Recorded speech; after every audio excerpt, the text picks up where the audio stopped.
El profesor no teme a la evaluación docente.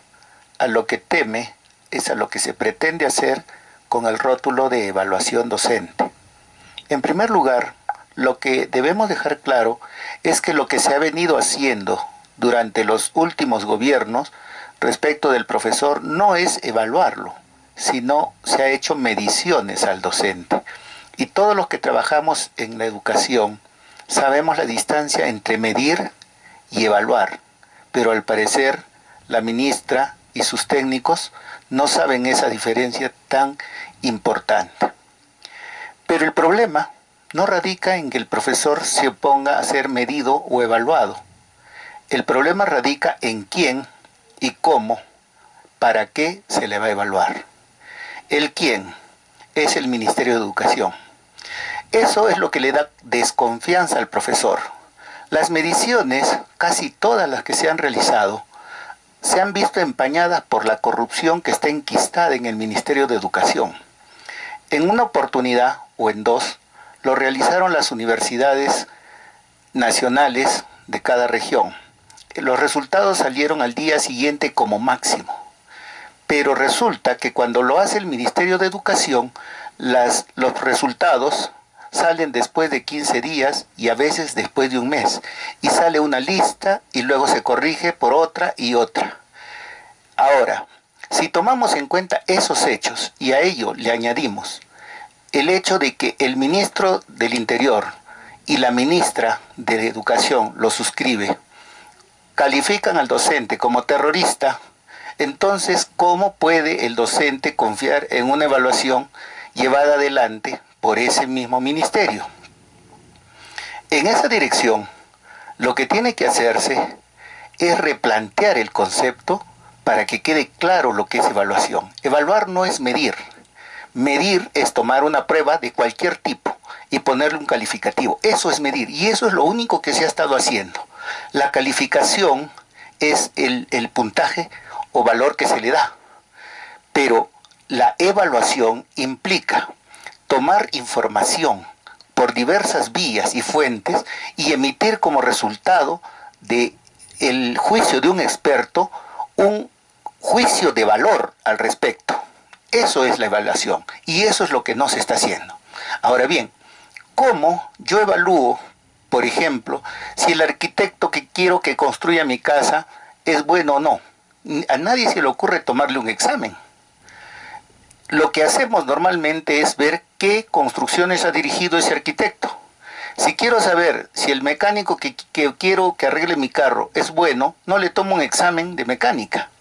Pregunto a las personas y observo los carros que él arregló. Entonces, ¿cuál es la propuesta digna de un maestro? Y digna para un maestro. Que al profesor se le evalúe a través de su producto.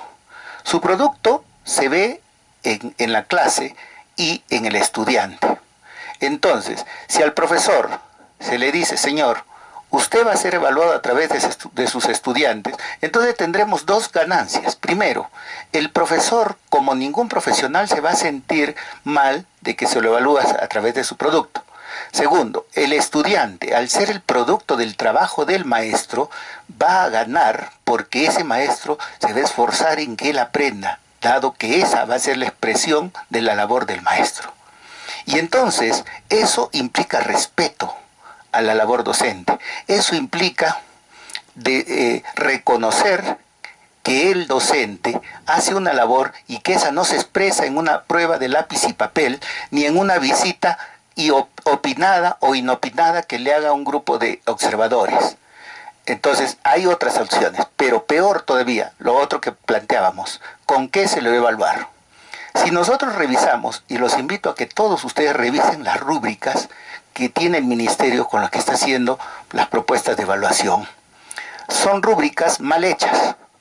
Es más, nosotros hemos hecho el experimento de poner 2 o 3 observadores para observar una misma situación, una misma clase. Y resulta que cada observador obtiene un diferente resultado.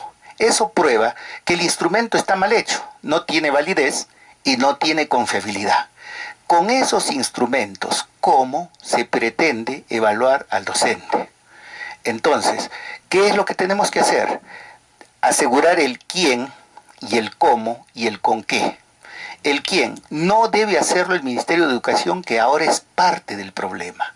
Y que es parte porque se ha puesto al otro lado, porque dice que no quiere conversar con los docentes, porque ha tildado de terroristas a los docentes. Entonces es parte del problema.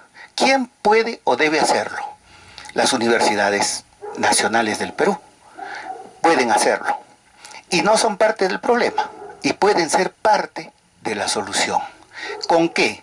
Con instrumentos válidos y confiables, que no agredan la idoneidad del profesor, la dignidad del profesor, y que más bien se expresen en su producto, es decir, el trabajo que realizan con los niños. Y finalmente, ¿para qué?